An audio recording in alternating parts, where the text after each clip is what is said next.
everyone, and welcome to another episode of Sports Talk Tasha. Once again, I'd like to thank you for tuning into my videos, and I'd like to remind you to make sure you hit subscribe and to like this video as well, and make sure you follow me on Twitter and Instagram at Sports Talk Tasha.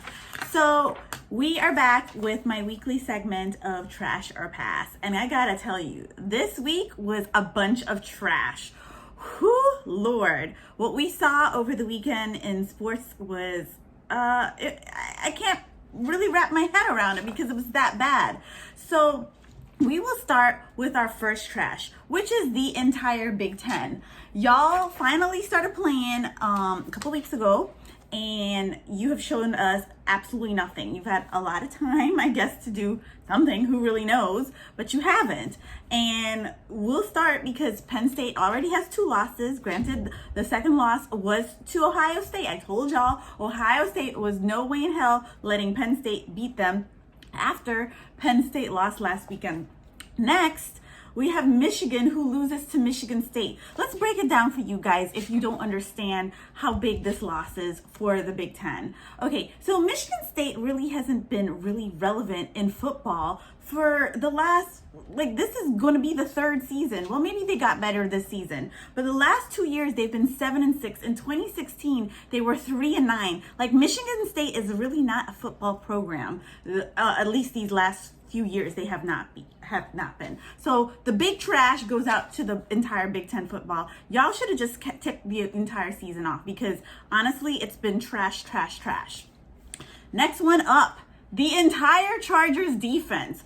I don't know what to make of y'all. I know you have had some injuries. I know that Derwin James is out for the season and that was a big loss. But at the end of the day, you guys are all professionals. You guys all get paid to do a job, and none of you are doing that job. Let's just break it down. You've lost a 17-point lead to the Bucks, a 17-point lead to the Saints, and a 21-point lead to the Broncos. The Broncos, of all people on the planet. You have consistently let down Justin Herbert, it sucks for that kid because he has to deal with y'all and he has to put on a brave face. And let's break it down for you. The biggest person I'm going to call out here is Joey Bosa. Joey Bosa, you got an off-season contract which guaranteed you $102 million, $35 million of which you got up front and a signing bonus. So what are they paying you for, Joey? Are you going to help your team out ever? I don't think so. So trash to the entire Chargers defense. Next one up. It's always my favorite because last weekend when Baker threw 5 touchdowns against the trashy Bengals defense, like it was the Bengals, folks, y'all were like, oh my God, I told you Baker is the quarterback of the future. No, he is not. Baker's trash. Baker continues to show y'all that he is trash, and y'all continue to allow him to give you this hope that he's someday going to come to a realization that he can actually be a quarterback. No, he's never going to get to that realization. 12 for 25 on 122 yards passing. Seriously? Please let the idea of Baker being your quarterback go. He's not going to be your quarterback of the future. And shame on all of you people that were actually insinuating that not having Odell Beckham Jr. in the roster is better for Baker Mayfield. Come on now. Odell is one of the top wide receivers in the NFL. Do not disrespect that man that way. It is not Odell Beckham Jr.'s fault that the Browns are trash. It is Baker Mayfield. The man has more car insurance commercials than he actually has touchdowns. I'm pretty sure of it. Let's do the numbers.